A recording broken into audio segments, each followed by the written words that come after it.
Bien, y siguiendo precisamente con el tema electoral, lo que se viene para este domingo, queremos también hablar de lo que pasa en carpas opositoras. Ayer hablábamos del Partido Colorado, hoy nos toca hablar del mayor partido de oposición, el Partido Liberal Radical Auténtico. Jenny, ¿qué tal? ¿Cómo estás? Buenas tardes. Buenas tardes, Jorge. Saludos a la teleaudiencia. Bien, decías el segundo partido político más grande del país, pero ahí tienen números bastante interesantes del Partido Liberal con relación a participación y demás, y por supuesto también participación de mujeres. Veamos la primera placa que tiene que ver con la cantidad de electores que tiene el Partido Liberal. 1.351.065 electores tiene habilitados para las internas de este domingo.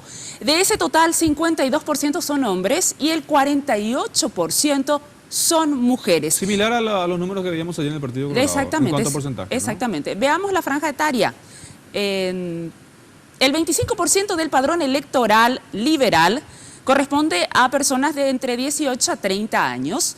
El 24% de personas de 31 a 50 años, el 20% está conformado por personas de entre 51 a 70 años y el 16% de personas de más de 70 años y más. Esta es la franja etaria. Si podemos observar la torta, la mayor cantidad de electores está entre los 18 a 30 años. O sea, tiene muy buena aceptación entre los jóvenes. Entre los jóvenes, y vamos a ver... Porque igual, perdón, pero al sumar, digamos, con el siguiente, da el 50%. Da el 50%. La mitad tiene menos de 50 años. Exactamente, la mitad. Y la participación juvenil en el Partido Liberal es mucho más que en el Partido Colorado. Vamos a ver la siguiente placa, por favor.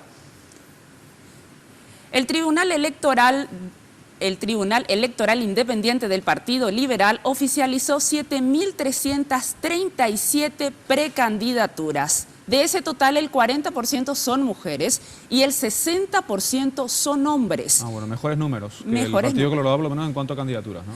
El 14% de los precandidatos que pugnarán este domingo son jóvenes, menos de 30 años, entre 18 y 30 años, y el 86% son mayores de 31 años. Fueron 35 los movimientos internos que presentaron candidaturas para estas internas del domingo. Veamos la siguiente placa. Cabezas de lista. El 16% del total de las listas que pugnarán este domingo son lideradas por mujeres, 16%. El 84% son hombres. Si hablamos de números enteros, 48 mujeres lideran listas en el Partido Liberal y 261 son hombres. Bueno, aquí se observa el fenómeno muy similar al que veíamos ayer, ¿verdad? Así mismo. Pero en los números enteros, el Partido Liberal tiene mayor participación de mujeres. Y también este número, 22 listas están encabezadas por jóvenes. El Partido Colorado tenía 9 listas lideradas por jóvenes.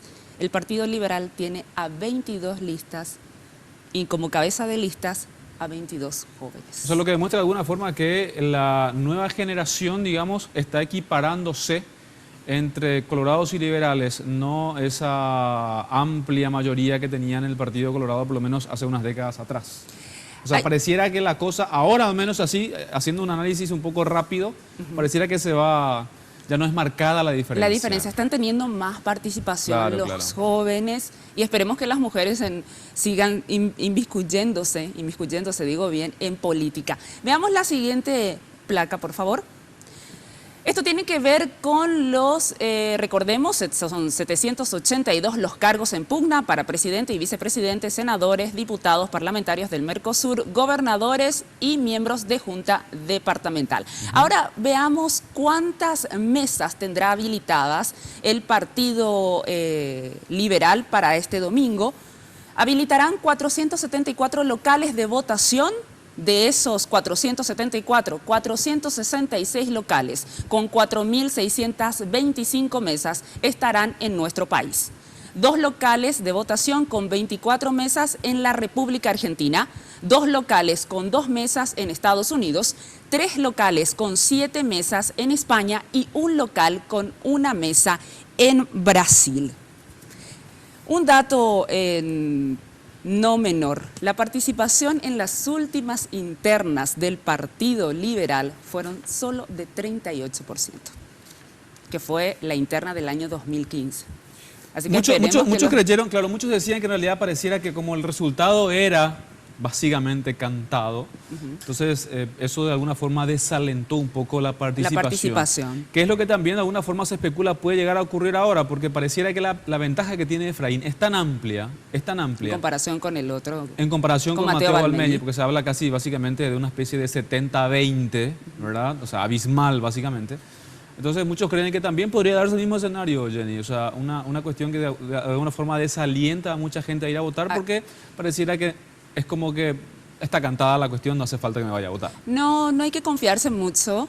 Vayan a votar. Se insta desde el Partido Liberal que esos más de 1 millón de electores vayan a votar el próximo domingo 17 y elegir, por supuesto, a sus candidatos para las generales del próximo año. Sin duda, pueden haber sorpresas siempre, porque además no solamente se define, hay que tener en cuenta que no solamente está en juego la candidatura a presidente de la República, o sea, hay candidaturas a senadores, hay candidaturas a gobernadores, etcétera, que también juegan un papel importante si usted se va a votar. O sea, no es que usted se va a ir a votar y a votar solamente por el presidente. No, le entregarán varias papeletas, así que tendrá que elegir a diputados, senadores y demás. Y cuanto mayor sea la participación, evidentemente va a ser mejor la competencia y esperemos, obviamente, de que sean los mejores candidatos, al menos para el Partido Liberal, aquellos que resulten triunfadores.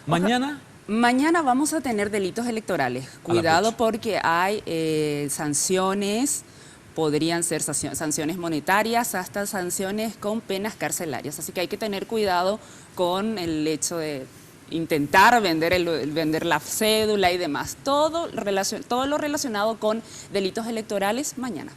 Muy bien, gracias Jenny, muy amable. Nosotros seguimos informando, por supuesto, ahora con Citia.